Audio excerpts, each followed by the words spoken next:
क्या आप जानते हैं कि जब बच्चा गर्भ के अंदर धारण होता है उसी समय उसके अंदर आत्मा प्रवेश करती है, इसलिए अबॉर्शन करवाना गलत है। कुछ लोग सोचते हैं कि बच्चे के अंदर आत्मा और सोल तब आती है जो वो 6 महीने का होता है, क्योंकि 6वें महीने में बच्चे की लहू की कोशिकाएं बननी शुरू होती हैं। पर वो लहू की कोशिकाएं शरीर के लिए जीवन है, आत्मा और सोल के लिए नहीं। आत्मा और सोल को लहू की जरूरत नहीं। 1 कुरिन्थियों 15:50 में लिखा है कि मांस और लहू परमेश्वर के राज्य के अधिकारी नहीं हो सकते, कि वह पवित्र जो उत्पन्न होने वाला है परमेश्वर का पुत्र कहलाएगा। बाइबल में बहुत बार बच्चे के पैदा होने से पहले ही उसका नाम दे दिया जाता था, लड़का होगा या लड़की बता दिया जाता था। और जब औरत अभी सिर्फ 2 हफ्ते की ही गर्भवती होती है उसे माँ बोल दिया जाता था। मिस कैरिज वाले बच्चे में आत्मा उसी समय दाखिल होती है जब गर्भ धारण होता है। डॉक्टर्स ने बताया कि जब वो टेस्ट ट्यूब बेबी की प्रक्रिया के दौरान पुरुष के स्पर्म को औरत के अंडे के साथ मिलाते हैं तो उन्हें पता होता है कि ये बच्चा बनेगा, क्योंकि जैसे ही वो स्पर्म और अंडा मिलते हैं तो उसी समय एक बिजली की तरह रोशनी चमकती है। ये न्यूज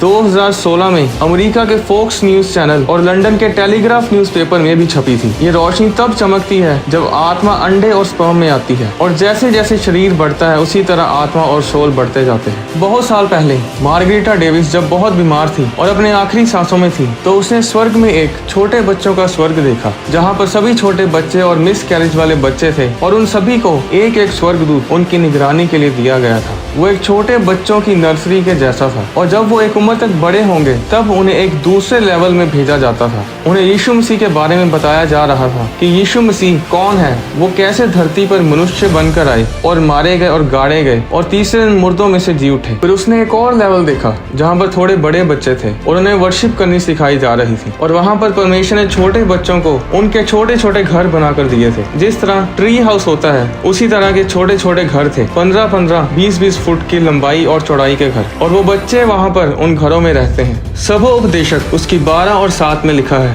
कि जब इंसान की मृत्यु होती है तो उसकी आत्मा परमेश्वर के पास वापस चली जाती है। भजन संहिता 139 उसकी 15 में दाऊद ने कहा, जब मैं गुप्त में बनाया जाता और पृथ्वी के नीचे स्थानों में रचा जाता था तब मेरी हड्डियां तुझसे छिपी ना थी। तेरी आंखों ने मेरे बेडोल तत्व को देखा, और मेरे सब अंग जो दिन दिन बनते जाते थे वे रचे जाने से पहले तेरी पुस्तक में लिखे हुए थे। यिर्मयाह अध्याय 1 उसकी 5 में परमेश्वर ने यिर्मयाह से कहा कि गर्भ में रचने से पहले ही मैं तुझे जानता था और तेरे जन्म लेने से पहले ही मैंने तुझे भविष्यद्वक्ता ठहराया। बाइबल में लिखा है कि परमेश्वर आपके पैदा होने से पहले ही आपको जानता है। बार्टन ग्रीन टीबीएन में क्रिश्चियन प्रोग्राम्स और क्रिश्चियन मूवीज के राइटर थे। उन्हें हार्ट अटैक हुआ और उनकी आत्मा ने उनके शरीर को छोड़ दिया, और वो एक जगह पर पहुंचे जहाँ पर बहुत धुंध पड़ी थी। उस धुंध में उन्होंने 2 लोगों को देखा जो इशारों से आपस में बात कर रहे थे। जब वो पास गए तो उनमें से एक जन बार्टन के दादाजी थे, जिनका नाम G.W. लेन था, जो कि बहुत ही सामर्थी परमेश्वर के दास थे और काफी समय पहले वे परमेश्वर के पास चले गए थे। बार्टन ने बताया कि उसके दादाजी बहुत जवान और सुंदर लग रहे थे।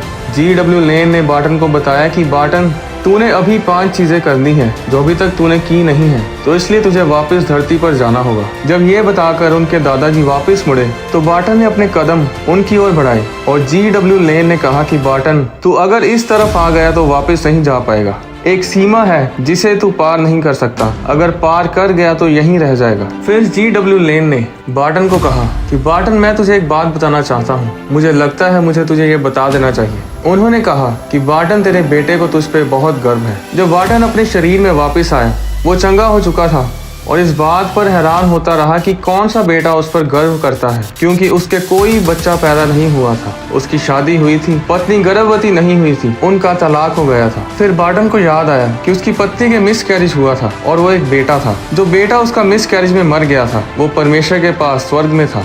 1 थिस्सलुनीकियों अध्याय 5 उसकी 23 के अनुसार आप एक आत्मा, प्राण और शरीर हैं, यानी आप एक बॉडी, एक स्पिरिट और एक सोल हैं। शरीर वो है जो मिट्टी का बना है, जैसा कि उत्पत्ति अध्याय 3 और उसकी 19 में लिखा है कि तू मिट्टी से निकाला गया और मिट्टी ही में फिर मिल जाएगा। जो शरीर है वो कब्र में चला जाएगा और कुछ समय बाद मिट्टी में मिल जाएगा। अगर आपने अपना बच्चा खो दिया है मिस कैरिज के कारण या फिर किसी भी कारण, तो वो बच्चा परमेश्वर के साथ स्वर्ग में है। वो माताएं जिन्होंने अभी उद्धार उद्धार नहीं पाया है, यीशु मसीह को अपना उद्धारकर्ता ग्रहण नहीं किया है, आप अपने बच्चे को कभी नहीं देख पाएंगे। कृपया करके जीवित परमेश्वर की सेवा करें। एक दिन आएगा जब हम सब इस धरती पर यीशु मसीह के साथ आएंगे और परमेश्वर के साथ राज्य करेंगे। इस विषय के बारे में मैं आपको एक अलग वीडियो में बताऊंगा। अगर आपका कोई भी प्रियजन, आपके पिता, माता, बहन, भाई, बेटा परमेश्वर के पास चले गए हैं, तो याद रखें वो कब्र में नहीं है। जब कोई भी विश्वासी मरता है तो हम उसके जाने के गम में मर नहीं जाते, क्योंकि हमें पता है कि वो स्वर्ग में परमेश्वर के पास है, पहले से भी ज्यादा तंदुरुस्त, जवान और खूबसूरत। और हमें विश्वास है कि हम परमेश्वर में फिर मिलेंगे। जब कोई परमेश्वर में मरता है, आप कुछ समय के लिए उदास हो सकते हैं, पर उनके जाने के गम में अपने आप को खत्म ना करें, क्योंकि दुखी रहना एक स्पिरिट है और ये आपको जीने नहीं देगी। यहूदी लोग किसी के जाने पर सिर्फ 7 दिन विलाप करते हैं, उसके बाद वो विलाप नहीं करते।